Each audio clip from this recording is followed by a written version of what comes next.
Bermuda. It's an island in the Atlantic known for spectacular ocean views, rum swizzles, and a mysterious urban legend. It's not a destination that comes to mind when we think of dressage hotspots, but that's part of why it was such an interesting place for a dressage enthusiast to visit. Earlier in December, my travels brought me to this stunning island where I got the chance to learn about this very unique dressage community that is small but mighty. During my time there, I saw for myself that a small dressage community actually isn't a dead end for dressage riders. In many ways, it has its own advantages. It also has a way of bringing out ingenuity, resourcefulness, and dedication. For example, I learned that there isn't a permanent dressage arena on the island, and I heard about how riders deal with that challenge. I discovered that there's very limited turnout throughout the island, and I learned how training and warm-up techniques must change to compensate for that. I also met the local horse shipper, who happens to be the farrier and the feed and the shavings provider.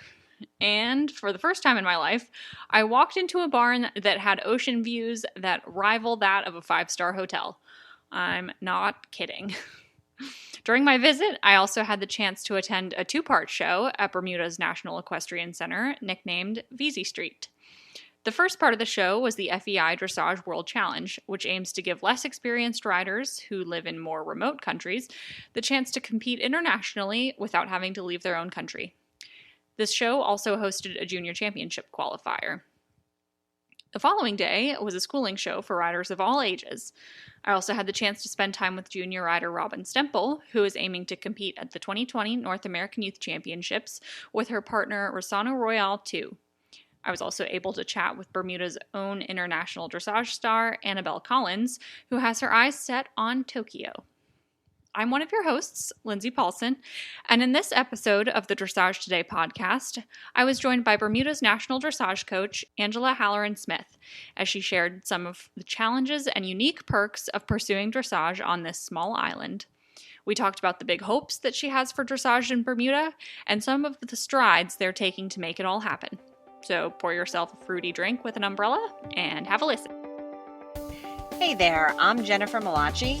And I'm Lindsay Paulson. We're the hosts of the Dressage Today Podcast, where you can find us talking about anything and everything dressage related. Our conversations span the world of dressage, from leading riders to local level dressage heroes. We're talking training advice, horse care tips, and stories to inspire your own dressage journey. Tune in, then tack up. Angela, thanks so much for hanging out with me today. For those of you who are listening, Angela and I have the most beautiful view. Right now we're looking out on Harrington Sound, and there's boats and palm trees here in the background. And after Angela and I get done with our conversation here, she is taking me around the island to do some sightseeing. So we've got a really fun day ahead of us. So thank you, Angela. Just to start off, how about you tell us about your equestrian background, where you're originally from, and how on earth you ended up here in Bermuda? Thank you. And first of all, thank you so much, Lindsay, for coming here to Bermuda and for allowing me this opportunity to speak with you and everything. I am originally from Greensboro, North Carolina, and I am very lucky to have my bronze, silver, and gold USDF medals. And I'll have to say, I started when I was in 3rd grade.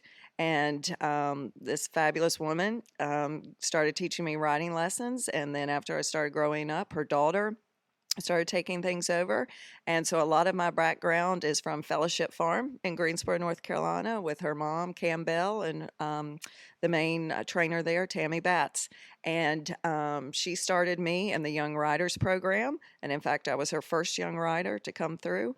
And since then, I think she's done at least 15 plus young riders through the system and everything. But that's sort of how it all started for me, was getting into that program and everything. And through that program, I met a very nice girl and her mother, who was a judge, who came here to Bermuda and judged some shows here. And she found out about the an opportunity in the dressage world opening up here as being a trainer, and she recommended me for the job.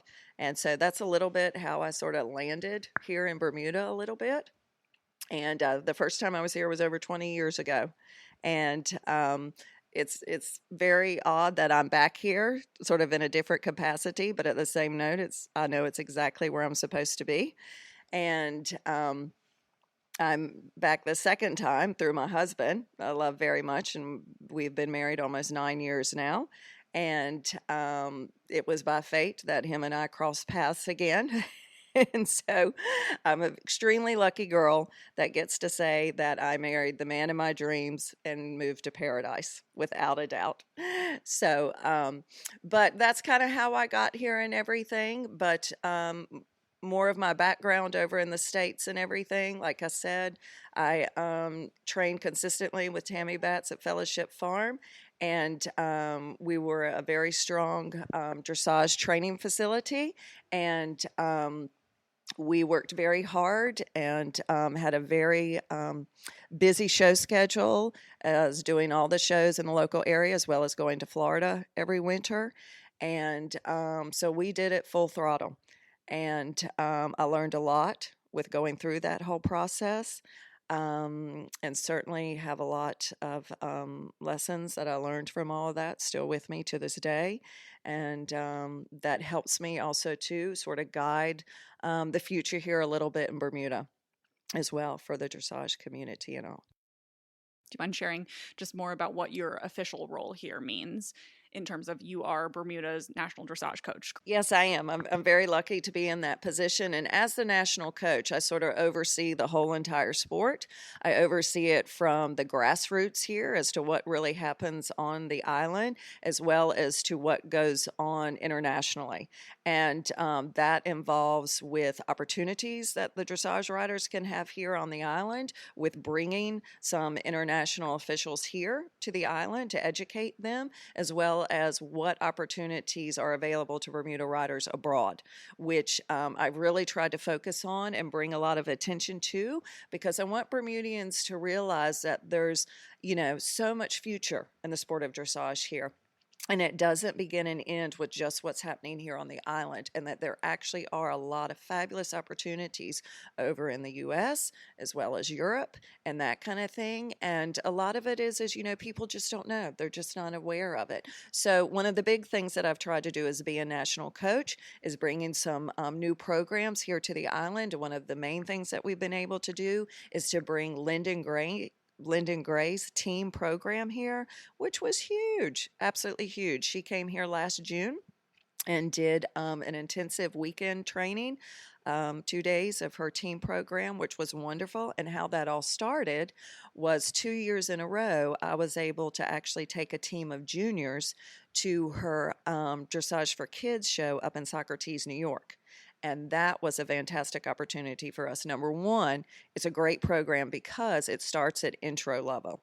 And what other opportunities do kids get to go and compete abroad starting at intro level? And that's just fantastic. And truthfully, that's where it all starts. If you get them really excited and really involved in intro level, it can carry all the way on up through young riders and hopefully potential future Olympians. You never know. But yes, we went 2 years in a row to Lyndon's show. She was fantastic, and she recognized us, and she actually approached us and said that she would love to come to Bermuda and do one of her team programs. And I looked right at her and I said, tell me how we have to make it happen. And so the ball started rolling, and it was an incredible weekend. And everybody loved it. And there was so much information. Like, even myself picked up so many things from her. And at the same note, too, fabulous lessons with every kid ranging from intro level all the way up to third level. And that was really, really super. So it's a little bit also, too, one of my responsibilities to just sort of know the potential of the whole entire field, because of course you have certain riders that ride at different barns and that kind of thing, and to kind of see who is also to really taking a special interest in dressage, because here in Bermuda, so many, especially of the kids, they jump as well as do dressage, but there have been a couple that have gone directly towards dressage, and I have definitely noticed them and have tried to make sure that they've known about all of the really good opportunities in dressage and taken advantage of them. And that's a little bit how I started with Robin. I started with Robin, oh my gosh, what was it, 6 or 7 years ago, and bless her heart, she was riding this pony, that ended up being a great dressage pony, but he kept throwing her off. He kept shying and throwing her off. And her mother got so frustrated. She came to me and she said, "Will you help her?" And we started working on teaching the pony how to bend, how to leg yield, all that kind of stuff. So he had to stay more focused on Robin. And as she'd go over jumps and things like that, that he didn't have so many opportunities to be throwing her off. And she really took to it. And then from that, it also, too, got her more in her own special spotlight. She has an older sister that's also an incredible rider who's very talented in the jumping, but with Robin going towards the dressage, it gave her own special time.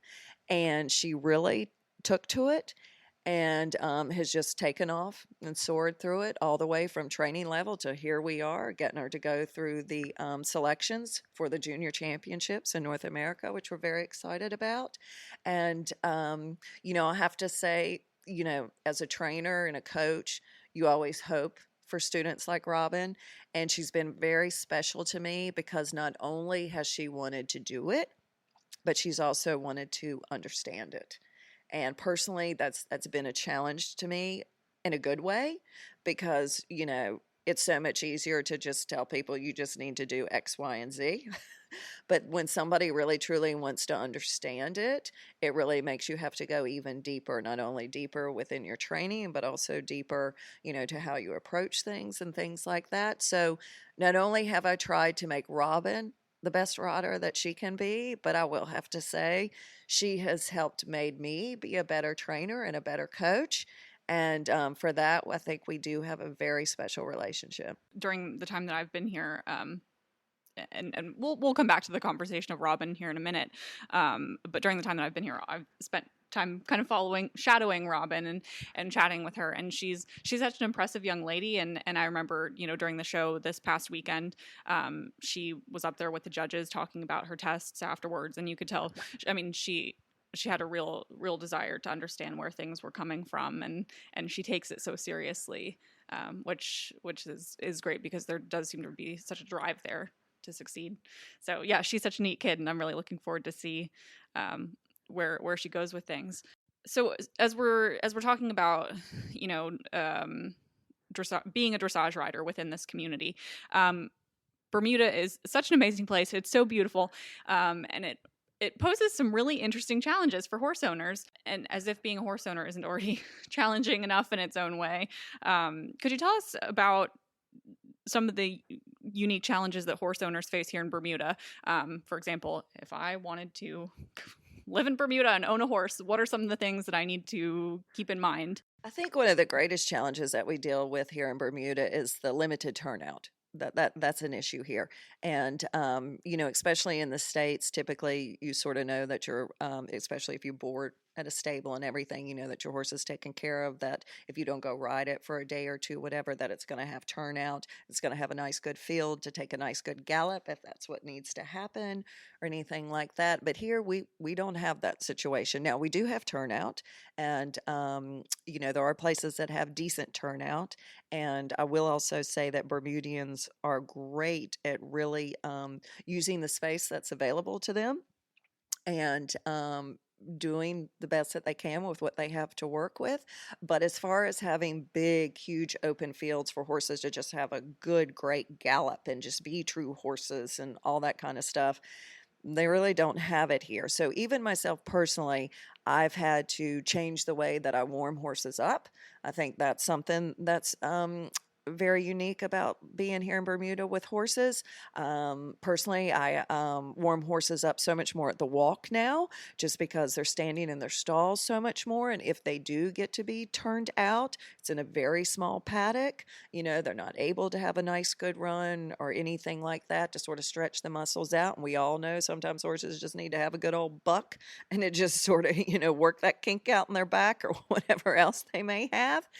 And so I do. And even with training my riders as well, is I do try and get the point across to them to how important the warm up is and how important it is that they need to walk for a while and a good walk and let the horses stretch out and everything like that, not to just come out of the stall, hop on, and just start trotting and going at it. That's not healthy and it's not fair. And so I do think that that's a real challenge. It can be done. But also, too, a unique situation that I just got introduced to when I moved here is that a lot of the horses are like shared. People do half fees, they do quarter fees, which I was so used to in the States and everything. You had one owner that owned the horse, and that was it. But here, because horses do not consistently get turned out, it is very important that you have somebody that's going to come look at, sort of, check the horse and make sure that they do get out. And so a lot of times people will share their horses, like they'll do a half fee with somebody, or they may do a quarter fee where it's just once or twice a week that somebody comes and rides the horse and looks after them. And that was also too a challenge, to be dealing with one horse with more than just one rider, because the riders' levels can vary drastically. And that was extremely challenging for me. And I will have to say that the horses here in Bermuda are amazing for that, and to how well that they adapt to that. But I also do think that Bermuda requires a very special horse. Not every horse is successful here because of the lack of turnout, because that the training program can be different. You're not always going to be dealing with the same rider all the time. And also, too, that the levels of the riders can be extremely different. And that also, too, the majority of the horses here jump as well as do dressage. So there's a lot of things to consider. And of course, the other challenge here is that things are expensive because, of course, all of the food and hay gets imported. It gets imported in. And so it's brought over by a boat. So you have to pay those fees for the boat to bring it over. Then, of course, you sort of have taxes, import taxes, and that kind of thing that sort of all roll over and that kind of stuff. So even just a bale of hay is pretty pricey here. And also, too, because of the humidity and the environment here, storing the food as well can be a bit of an issue. It has to be in an air-conditioned facility, or at least that's the best situation for it. So you don't order like a year's supply of food to sort of cut down on costs. First of all, you're not going to have a place to put it. Second of all, because of the humidity and everything, it's going to mold and go bad in a very short time. So the suppliers that we deal with here, they are great at ordering, the proper amount of food that each barn is going to need per week and that kind of thing. And but of course, all of that, comes with a price. But I have found that those are some of the biggest challenges. And the last one I'll have to say is, since we are on an island, we don't have specialists that are so available to us, as far as vet specialists, as far as shoeing specialists, that kind of thing. We certainly do have farriers here on the island as well as vets here on the island. But if your horse requires something very unique and has sort of a special issue, then that can become a bit of a challenge. Now, we do have vets that come abroad certain times of the year. And I will have to say, we've been extremely lucky to get the team vet for the British dressage team. And he actually goes to Carl Hester's barn. So I will have to say, when I first met him and was actually watching, I guess it was the Olympics in Rio, and was seeing Charlotte do her ride. And then, of course, they, show a shot over to the crowd that's supporting and watching her. And there's Andre right in the middle of it all. I said to myself, I think he knows what he's doing.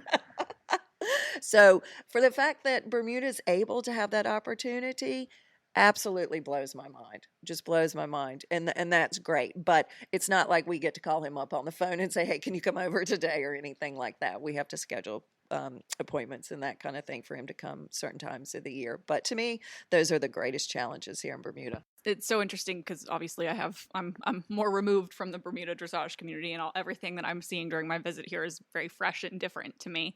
And some of the things that really kind of stuck with me as I was chatting with everybody around was that I don't even remember who I was talking to, but somebody was saying talking about the feed situation and bringing stuff in on boats, they were saying, oh yeah, and then when the dock workers go on strike, then that's an issue too. And I was like, oh my God, I didn't even think about that. And then, the other thing is we were on our way to the horse show yesterday or the day before, from Hinson Hall, which is just a couple minutes down the road from the National Equestrian Center. You see horses and riders hacking down to the show because, well, you could talk about that more than I could, but it seems like it's difficult to trailer around here on these little tiny, narrow, curvy roads, and not everybody has access to a trailer. And so that takes a special horse that, can be competitive in a dressage ring and also is like, hey, yeah, it's fine. I'm just going to hack down this road and go by these big trucks and it's fine. Exactly. Yes, it does take an extremely special horse, and that is a challenge. And also too, people have to adjust their time differently. It's like a 20-minute walk down to the equestrian center and everything like that. So if you're going down there to show, you have to think, okay, if I'm walking down there for 20 minutes and stuff, how do I sort of need to adjust my warm up? And that kind of thing, because my horse is going to be walking for 20 minutes, and that kind of stuff. And also, too, you could be going along, heading down to VZ Street. Your horse is perfectly quiet and calm, and you could have somebody on a bike come flying right past you, right up their tail, completely set them off. And it happens all the time. I will have to say myself, I tried maybe twice the hacking down to VZ Street, and it was not positive experiences, and I clearly decided then and there that just was not for me.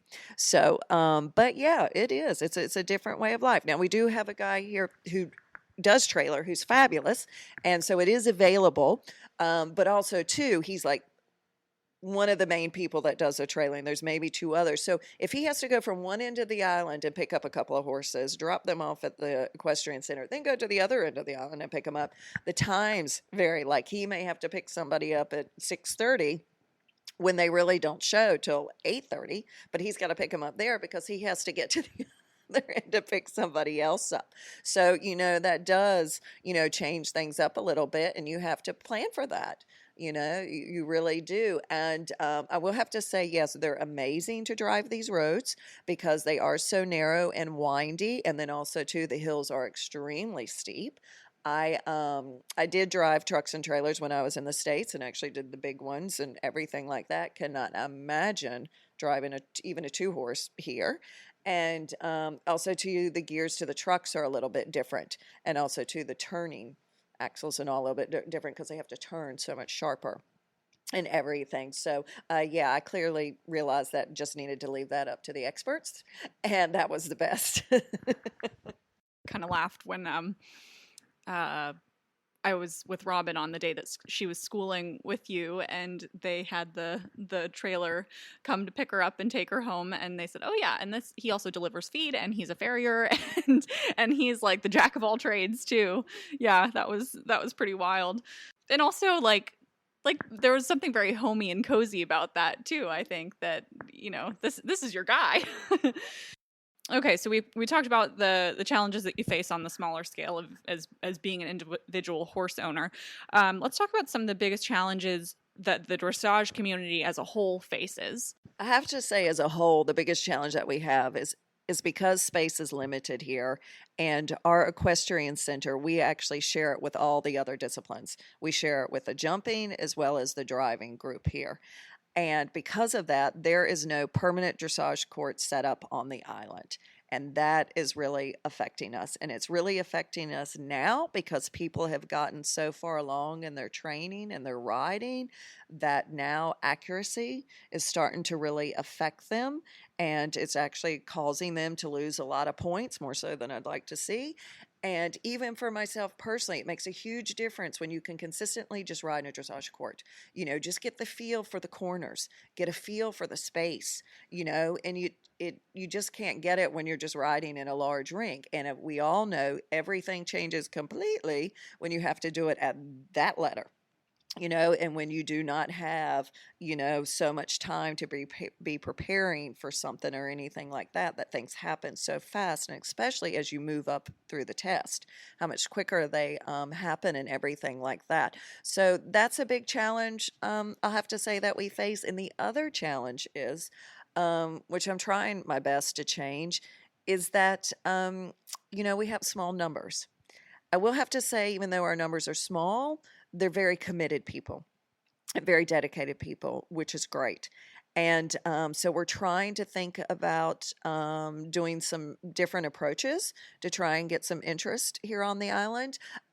We started a series that we called the On the Road Show, and it's where the judge and like the scorer and the scribe would go to the different barns, and we would set up a makeshift dressage court up in the ring at the different barns and hold a little dressage show at each barn. And then we would take all of the results for the day and put them against everybody. And then the final results would be for the whole entire day. So people would not have to trailer. So that would cut down on that cost. And then also, too, it's a little bit more comfortable being at home. And to get some of the sort of, just weekly lesson students an opportunity to ride in a show in sort of a less intimidating environment and that kind of thing. And we were extremely successful with the first couple of ones that we did with that. I think the first one we had like 48 rides, which is huge for us. And just thrilled. And the majority of it was intro level, which was great. It was all great and everything. And so the interest is there. And so it's a little bit more trying to, instead of get people to come to the sport, trying to get the sport to go to people. And another thing that we have come up with is doing a lead line class for Intro A for some of the real little walk trotters, because we compete so much with the hunter divisions here and the hunter shows here and stuff. And of course, all those guys, they have lead line classes. They have walk trot lead line classes and stuff where, somebody trots along the pony while the little kids, doing posting trot and stuff. And Intro A, that's what it's all about. And so we thought, let's just do a lead line class of our own. We'll get some people to volunteer to be runners, which I myself am more than happy to do. And, to give them a little bit of a taste about dressage and everything like that. Now, we'll have to say one thing that works for us is in dressage, you have a specific time that you show. You do not wait around all day for a whole list of classes to go through. You know exactly when you go in and when you come out and when you can go. So that is one thing that we have working for us and everything like that. But those are sort of a couple of things that we've done, having to think outside of the box to make the sport work more here, and just kind of a little bit as to, what the situations are for people. And like I said, just trying to take dressage more to the rider as opposed to the rider going to dressage. That's thinking about it in the reverse of what we would normally think about, but it's clever, and it's good I don't know, clever thinking considering the circumstances. What do they say, like necessity is the mother of invention or something like that? Yeah. So we've talked about the things that make dressage kind of difficult to pursue in Bermuda. What do you think is something that's really special and unique about the dressage community here? Well, I have to say, the first thing is one of the things I fell in love with personally is the weather here. Oh my gosh, it's amazing. And even you yourself, when I first met you, you came and said, it smells like Florida here. And it's just an amazing place to live. The majority of the time, it's very warm, it's very sunny. And now we do get some rain that comes through, but typically it's not a, washout entire day, that kind of thing. So you can always be training in some way, shape, or form. And that's just fabulous. And even myself, that doesn't care for the cold very much anymore, I feel a whole lot better. I function a whole lot better when it's a lot warmer and everything like that. And I will have to say, we have had Olympic teams from other sports come here to Bermuda to train for the Olympics, for the big equestrian games, and things like that. There was a team that came here for swimming, as well as a team from another country for tennis. And all those guys were getting prepared for the Olympics. And the main reason that they came to Bermuda was the humidity. And you think about it, all of the major games are always held during the summer. What better place to have to be going up against humidity, getting yourself used to it, your horse used to it, than Bermuda? And when I first got here, a lot of riders, as soon as summertime would hit, their horses would just sit. They do absolutely nothing. They let them sit till about the 1st of September. And then all of a sudden they start picking them back up and get them ready for show season. And myself personally doesn't entirely agree with that because I just don't think it's healthy. I don't think it's healthy to stop an athlete and to just let him go down. I think it's much healthier to continue to do some type of training. Doesn't have to be necessarily full throttle, but I see the summer as the perfect time to do some cross training as well as to do some training to be going up the levels and that kind of thing. And people are starting to come around a little bit more to that idea. And I will have to say I see fewer people just totally sort of going off the grid during that time and everything like that. But I think just in general for Bermuda as a whole that the weather is just such a huge advantage here, and Bermuda is becoming a very big sport hotspot, where we had the America's Cup here with the sailing and everything years ago. Also, too, now we're having in the triathlon world, we're having the major triathlons here and everything.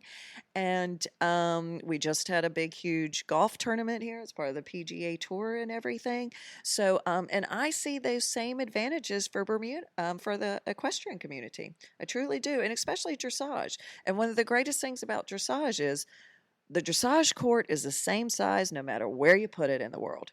It's 20 by 60 everywhere you go. And that's huge for Bermudians. They can still do the same type of work that needs to be done here in Bermuda as the same type of work that needs to be done in Wellington, Florida, around all the top international riders. And that's something that I've really tried to drive home here is that you need to spend a lot of time building a very strong foundation, no matter what your goals are. And you can definitely do that here in Bermuda. And if you can do that, then you can certainly look towards bigger and better goals.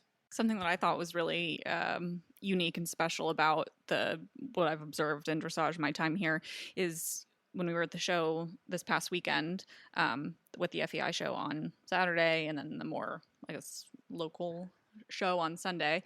The judges were Jeannie McDonald and Lois Eukins, who, they're like jetting off to Europe and, other places. Yeah. And they're big names and they're international quality. And here you have these kids who, maybe don't necessarily have a ton of experience in the dressage ring and after the show on Saturday, we were at the judges' dinner, and it was great because we were sitting at this beautiful, when I think of like the classic Bermuda home, that's kind of where we were, and we had just had a really great dinner, and we were sitting around with the judges, just, on couches, and it was like a fireside chat with the judges, and it was so neat how, it was so accessible and cozy and it wasn't intimidating and it wasn't scary. And, I got to see dressage judges as real people and not just scary people sitting in a box at sea or, things like that. So I thought that was unique. And I was like, oh man, this isn't really something that we have in America. I mean, maybe it's there, but it's not as right in front of you like it is here. You're exactly right. And it is just an amazing opportunity. And also, too, an incredible opportunity is they want to do that. It's so amazing and also, too, refreshing how much they want to share their knowledge as well as help us. And it is absolutely priceless. Like you saw at that dinner, I was able, myself and Robin were able to sit down with both judges, go over her test on Saturday, hear their comments, hear what they felt like needed to be improved, what needed to be tweaked to get a little bit before she competed on Sunday. Where else do you get that opportunity? I mean, it's huge, really huge. And that's a little bit where I still feel like my work needs to be done for people to realize what an advantage that is. And, if everybody would be as hungry as Robin is and to take advantage of those opportunities to really talk to them and hear their thoughts and get their feedback, whether it's positive or negative, but to get the feedback and to take that and to use that to motivate her and to make things better and everything like that. In my eyes, there's really no reason why really great writers can't be coming out of here. There's no reason whatsoever. And we're so fortunate that they do come here. But the thing is, too, is who doesn't want to come to Bermuda, And it's actually a pretty easy trip. There's direct flights out of Boston, Philadelphia, and Miami that come on a daily basis. And, we can offer them to get out of the cold weather for a few days and that kind of stuff. And, they've always been extremely helpful and everything like that. And even myself coming from the States and being, a little peon in the big crowd, now I know these ladies on a first name basis, and it's just been an amazing opportunity for me personally, as well. And when I was here working over 20 years ago, my job interview was actually with doing a clinic with Robert Dover. And here I showed up, and I actually had to ride 2 horses with him. And, I did seem to pass the grade because I didn't leave.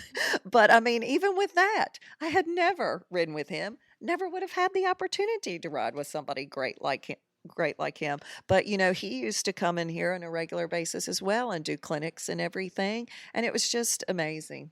Yeah, and it sounds too like you've got Robert Dover, you've got Lyndon Gray, and I think you said George Williams came over. Yes, we're so grateful. Actually, George had been coming over here for like 30 years. I think Bermuda was like one of his first places where he started, doing clinics and everything. And he's a huge favorite over here, as he should be. And, we were so lucky before he got all of his, big titles with the USEF and USDF and everything, that he came here and did a couple of clinics and stuff. And, also too, now, even when we went to the youth championships this past summer to just go see it and to just take it all in, we saw him, ran up to him, gave him a huge hug and everything like that. And he was so great and took us into the chef's meeting and introduced us to, the show organizer and the officials and stuff.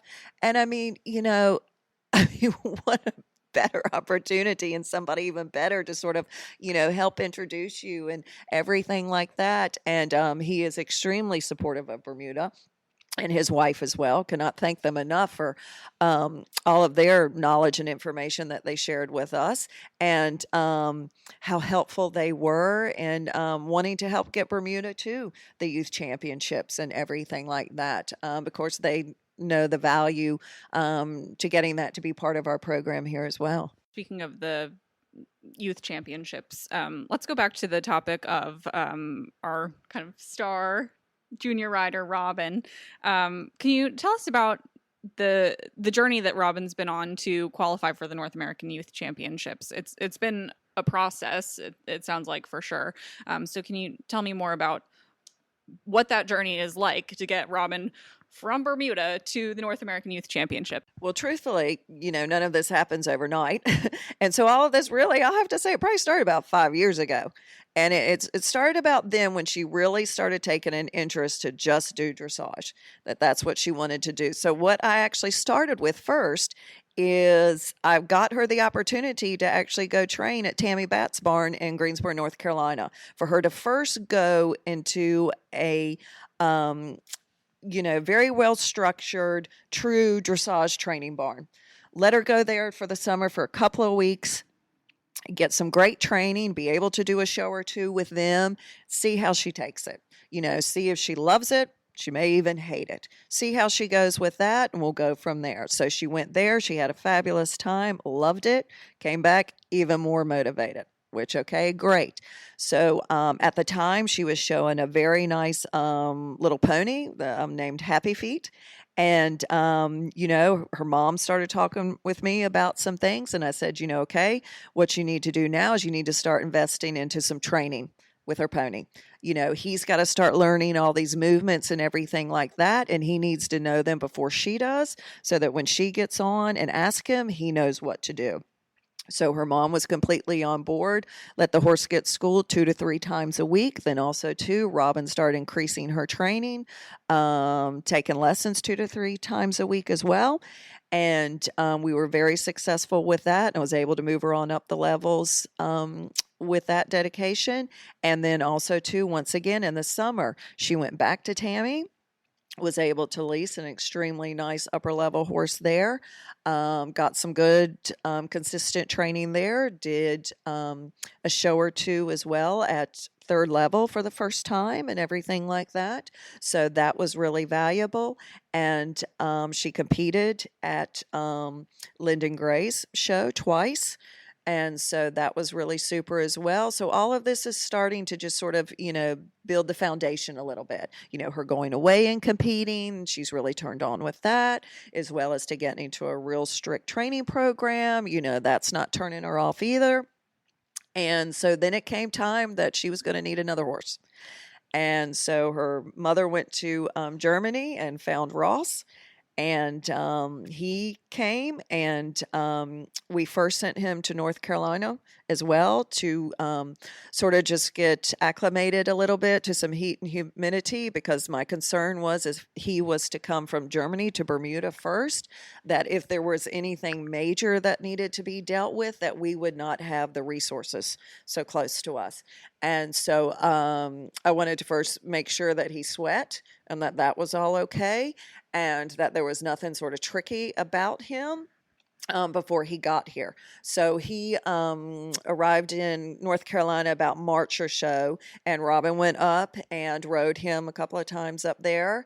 And she also showed him at Lyndon's show up in New York, which was great. And then he actually came here to Bermuda in August. So he's been here a little bit over a year. And so that was just good for us to have some information about him and to just kind of be used to him a little bit before he got here, because as you see, he pretty much well lives in somebody's backyard is what he does. And it's an amazing situation. And he's a very special horse to be able to thrive in that situation as well. And he does. Now, I will have to say they do take great care of him, and he's very close to where Robin and her mother live. And so they are on top of him all the time and give him special care whenever it's needed, which is really great. And so that's been a little bit sort of the journey as to where it's gotten us today. And Robin's a typical teenager. She plays another sport, which she's very successful at. And also, too, she's an extremely intelligent student and takes her studies very seriously. And so she's very busy with that. And so sometimes we have to adjust the training schedule a little bit because she has exams or, whatever. But we make it work. And I think for the fact that I started with her so young, and now she's a young lady, really, I think that's special for us, that her and I know each other so well. And I can sort of see when she's a little bit out of sorts as to kind of maybe how things need to be adjusted a little bit and that kind of thing. But at the same note, too, I think she's very comfortable to talk to me and to be upfront and straight with me and that kind of thing. And when you start going this journey, and I'll have to say from here on out, it's the way it has to be. There's a lot of time and energy that, is taken from both sides. And it truly is a team. And you have to, I do think it's important for you to have the mindset of a team. It's not one person or one thing that actually gets you there, but it's a whole team working together that makes all this successful. And at the same note, too, that's what it's going to take. So, we're in the middle of it, and we're extremely grateful that the show went as well as it did for us this past weekend. We're very excited about that. But at the same note, too, all of it isn't over yet. We still have quite a bit of work ahead of us, and we will have our next selection trial in May. And so, and then with that, once she completes the selection trial here in May, then the horse will go back to North Carolina, and Robin does need to compete in the States. That's also something, too, that I feel strongly about. I don't want her, if things do go well for us, I don't want her to be going into the youth championships, with that being her first, abroad competition with this horse. She needs to get her feet wet She knows to go be into some different rings. That horse needs to get into some indoors. All those kinds of things need to be dealt with before that time. So we've had to think a little bit as to, what the plan really has to be. And also, too, say she needs another score or two, we have to make sure that time's allowed in order for her to go to those competitions and to get those scores. And of course, it sounds like this whole journey with Robin is that she's kind of the trailblazer. Yeah, and the hope is that she's not the only one, it's that she's the first of many. So when we talk about what we hope for the dressage community here in Bermuda, what are your personal things that you hope to see come for the dressage community here? Well, I really do hope to see that we really do produce great riders as well as horses. And, that's the thing. We actually have very nice horse flesh here. I think you have seen some nice quality horses here on the island. And that's always the way it's been. Even when I was here over 20 years ago, there were nice horses here. The thing that I see that, also too is lacking a little bit, which I do think has gotten better, is, the riders' commitment to a consistent training program. And that to me makes all the difference in the world. You can have the greatest talent in the world, but if you're not willing to consistently work and to stay in a structured program, that can be your downfall. But I do think that that's improving, and I'm certainly trying to really help with that. And, my hope is that riders here in Bermuda will see all the opportunities that are available to them, not only here on the island, but also abroad. And that's my vision for the future of Bermuda dressage. And I do think it's gotten started. I think we're able to do a little bit more for the juniors at this time, but I'm certainly am not forgetting about the adults. And it's a little bit more difficult to find these types of situations for adults, but I'm working on it. And my eyes and ears are always open. But at the same note, too, the kids is the start. That's the beginning. And also, too, we can start with the kids and everything. Then they become better adult riders and, everything like that. And so that's a little bit what my hopes and dreams are, for Bermuda. And I truly do believe in my heart, much as people may think I'm crazy, but I feel like we can produce great horses and great riders out of here, and that the majority of the training can be done here in Bermuda. I have not given up the dream that possibly one day there will be a covered ring here with mirrors. I've not given up that dream. And, never say never. So that would be very helpful and beneficial to have that. But still, there is a lot of good things to work with.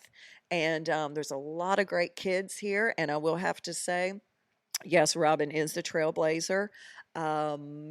And you have to start somewhere. And if it's just one, we'll start with just one. But behind her, I do see a couple of more. There may be a bit of a gap for a little while, but I do see two others that are really dedicated and taking this really serious. And I do think that they're looking up to Robin and watching her and all of that. And I will have to say, I do see some of the riders that compete in dressage as well as jumping sort of keeping their eyes over towards dressage a little bit, because we are able to be doing these junior championship qualifiers here in Bermuda, which is a big deal. And so I'm hoping that the momentum is started and that we can keep it going and just continue on to bigger and better things. What's something that you'd like the world to know about Bermuda and dressage in Bermuda? If you could share a message with the world, what would it be? I think the message I'd love to share is that there is so much potential here, that there really is. And, for the local people, that, being on an island is not a dead end, that it's actually more of an advantage than a disadvantage, and that people should really look at it that way and take advantage of the opportunities that are available here. And also, too, that's something great as well is that, government supports the sports here.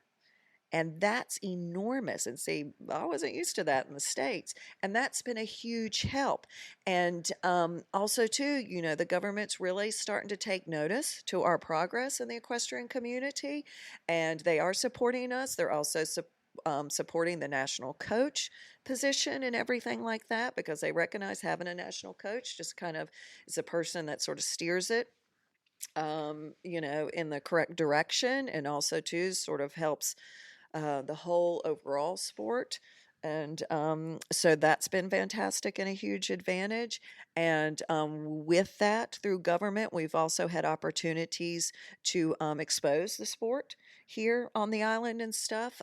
They hold a lot of sports expos and things like that we've been able to have our own Equestrian Federation booth and stuff like that, and to show people a little bit what we're about. And we've tried to be clever and offer some candy and stuff like that to get people to come on over, which, hey, whatever works. And, but it's huge. And also to the Olympic Association here in Bermuda, they're extremely supportive. And there's a lot of opportunity through them as well.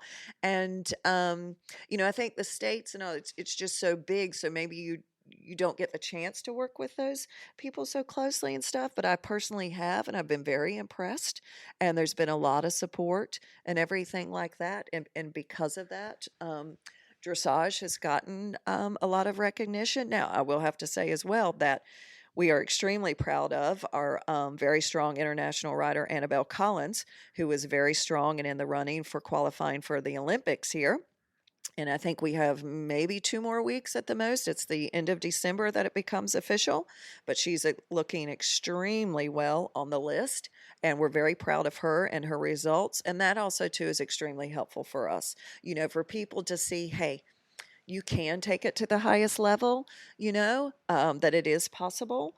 And, I think that's just really important. And for at the moment, a little bit, the stars are lining up for us, where we have Annabelle at the highest, and then we have Robin coming through. And then I do see a couple of other younger ones that are coming behind Robin and stuff like that. So for that, I'm very proud and pleased. And I just pray that I can, see it all through to the end, and can keep the ball rolling. Thank you so much for taking the time to chat with me and show me around this beautiful place and introduce Dressage Today and all of our followers to the Bermudian dressage community. It's been such a neat experience to see how things are done here, and I think there's a lot of stuff that can be learned on our side of things too, from the way that you guys are doing things, and maybe we can take some of your clever approaches to things and apply them to our own communities. So thank you so much. Thanks for listening to the Dressage Today podcast. You can learn more from Dressage Today and read in-depth training articles at dressagetoday.com. And for daily dressage training tips and advice, give us a follow on Facebook, Instagram, and Pinterest. Happy riding! The Dressage Today podcast is a production of the Equine Podcast Network, an entity of Active Interest Media and the Equine Network.